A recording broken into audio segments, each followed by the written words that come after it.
The top 50,000 people in this country, they hide their money overseas in tax havens in trusts.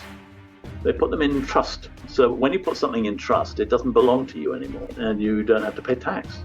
So I thought, well, we can use the same system of putting our taxes in trust in this country on condition that none of the money will be used for criminal purposes, in particular war crimes, crimes against humanity, genocide, warfare.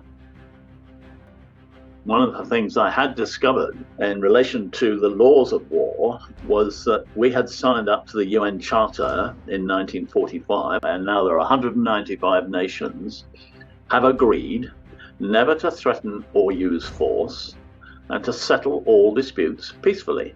Those are the primary agreements of the UN Charter. Britain, of course, just doesn't agree with any of it. It is a criminal offence to pay tax. Knowing that some of the money will be used for a criminal purpose, you are committing a crime of aiding and abetting genocide and so on. If you can prove to me that tax is excluded from the offences in sections 15 to 17 of the Terrorism Act and section 52 of the International Criminal Court Act, then I will pay the tax. They can't prove that because there is nothing in the law and plenty of evidence and precedents to say, yes, this does apply to the British government. The Supreme Court case, for instance. Well, we've got to use the same system they use against us, against them.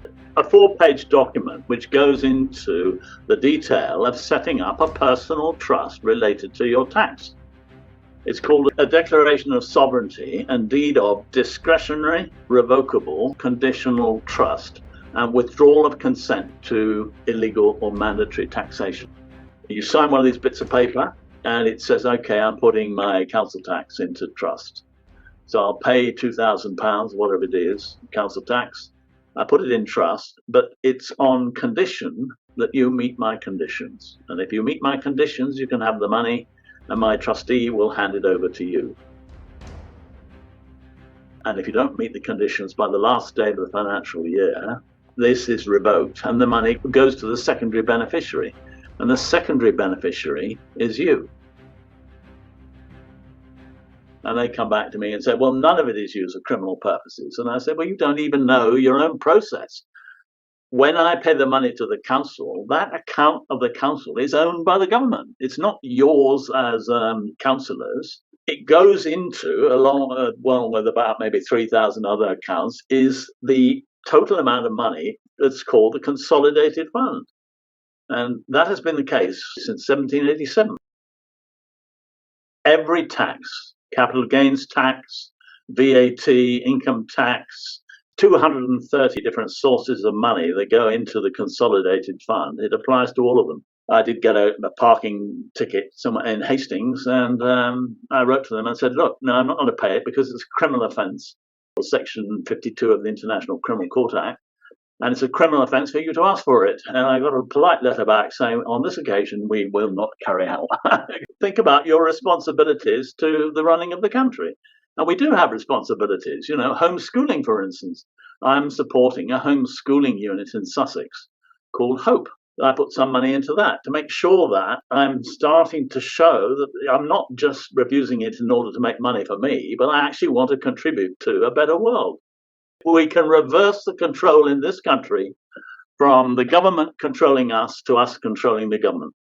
We've got to not just accept what's happening to us or escape from it, but we've actively got to push back at them. In a democracy, we are in charge. We are sovereign. It's not Parliament, it's not the government, it's not the monarch, it's us. And it's time to take back our power and start to say, no, I refuse, I will not do this. You declare your sovereignty every time you take an action. So you must reassert it every day in some way or another. And the best way of doing it is through non-payment of tax for criminal purposes.